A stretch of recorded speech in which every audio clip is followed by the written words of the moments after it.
মুখের যত্ন তো আমরা প্রত্যেক দিনই করে থাকি, তাই মুখটা শুধু ফর্সা হলে হবে বন্ধুরা, তার সাথে আমাদের এই যে সারাদিনের কাজকর্মের ফলে হাতে পায়ে কালচে ছোপ পড়ে যাচ্ছে, হাত পা কালো হয়ে যাচ্ছে, গলায় কালচে ছোপ পড়ে যাচ্ছে, যেগুলো জেদি কালো দাগের মতো হয়ে যাচ্ছে। তো কি করতে হবে, এই এক পাতা শ্যাম্পু দিয়েই কিন্তু তোমরা এই রেমেডিটা তৈরি করে ফেলতে পারবে। তো আমি আগেই বলে রাখি বন্ধুরা, যদি তোমরা কেউ শ্যাম্পুতে কমফোর্টেবল না হও তাহলে তোমরা এখানে কিন্তু বডি ওয়াশ ব্যবহার করতে পারো। শ্যাম্পু কী করে আমাদের স্কিনের মধ্যে ইনস্ট্যান্ট যে ট্যানটা থাকে সেটা কিন্তু দূর করে দেয়, তার সাথে সাথে কিন্তু স্কিনটাকে অনেক বেশি গ্লোয়িং করে।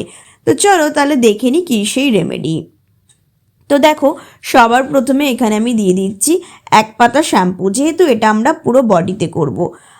আবারও বললাম, তোমরা এখানে শ্যাম্পুর বদলে কিন্তু বডি ওয়াশ দিতে পারো। এবারে দেখো, আমি এর মধ্যে দিয়ে দেব 1 চামচ কফি। কফি কি করে আমাদের স্কিনের মধ্যে ইনস্ট্যান্ট যে ট্যানটা থাকে, স্কিনের মধ্যে জমে থাকা ময়লাকে টেনে বার করতে সাহায্য করে। তো কি করবে, এই কফি আর শ্যাম্পুটাকে প্রথমে খুব ভালো করে মিক্স করে নেবে। মিক্স করতে করতে দেখবে এরকম একটু আঠালো মতো হয়ে যাবে। এবারে দেখো, এর মধ্যে দিয়ে দেবে 1 চামচ চিনি। চিনির মধ্যে থেকে গ্লাইকোলিক অ্যাসিড, যেটা আমাদের স্কিনের মধ্যে চকচকে ভাব আনতে, স্কিনের মধ্যে জমে থাকা কালো দাগ ময়লাকে টেনে বার করতে সাহায্য করে।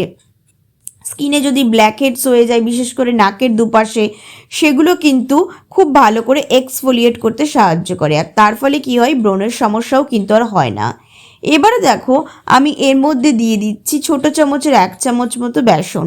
তোমরা এখানে চালের গুঁড়ি কিন্তু দিতে পারো, যেটা কি করবে, স্কিনের মধ্যে অ্যান্টি এজিংয়ের কাজ করবে, প্লাস স্কিনটাকে কিন্তু হোয়াইটেনিংয়েরও কাজ করবে, স্কিনটাকে এক্সফোলিয়েট করবে, আমাদের ডেড সেলগুলোকে কিন্তু স্কিন থেকে রিমুভ করে দেবে।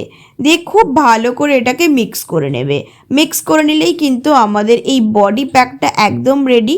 এটা তোমরা পুরো হাতে পায়ে গলায় কিন্তু অ্যাপ্লাই করতে পারো। আমি তোমাদেরকে এটা মুখে অ্যাপ্লাই করেই দেখাচ্ছি। কি করবে, সপ্তাহে স্নানের আগে সপ্তাহে তোমরা 2 থেকে 3 দিন, যাদের প্রচণ্ড কালো দাগের সমস্যা, ফুল বডি ট্যান পড়ে গিয়েছে, তারা তোমরা সপ্তাহে 3 থেকে 4 দিন কিন্তু এটা ব্যবহার করতে পারো।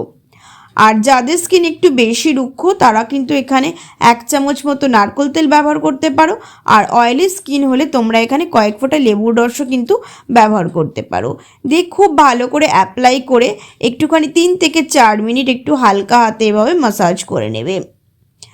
তাতে কি হবে, এই যে ডেড সেলস যেগুলো আছে, নোংরা ময়লা ট্যানটা কিন্তু খুব ভালো রিমুভ হয়ে যাবে। দিয়ে 5 থেকে 7 মিনিট এটা একটু রেখে দেবে।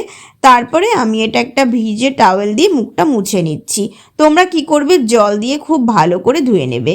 তারপরে কি করবে, যে কোনো বডি লোশন, যে কোনো ময়েশ্চারাইজার বা অ্যালোভেরা জেল, বা আমার বানানো, আমি যে তোমাদের বডি লোশনের রেমেডি দিয়েছি, বডি ক্রিমের রেমেডি দিয়েছি, সেইগুলো তোমরা ব্যবহার করতে পারো। এটা বন্ধুরা ভীষণ ভালো একটা ডিট অ্যান্ড বডি প্যাকের কাজ করবে। দেখবে মুখের সাথে সাথে হাত পাও কিন্তু ভীষণ গ্লোয়িং হয়ে যাবে, চকচকে হয়ে যাবে, আর স্কিনটা একদম ট্যান ফ্রি থাকবে। তো কেমন লাগলো বন্ধুরা আজকের এই রেমেডিটা, অবশ্যই জানাবে। ভালো লাগলে আমার চ্যানেলটাকে ফলো করে আমার পাশে থেকো। আর তোমাদের আর কী রিকোয়ারমেন্ট আছে, তোমরা আমার কাছে আর কী ভিডিও জানতে চাইছো, অবশ্যই লিখো, আমি সেই মতো ভিডিও দেবো। তো চলো, দেখা হচ্ছে নেক্সট ভিডিওতে।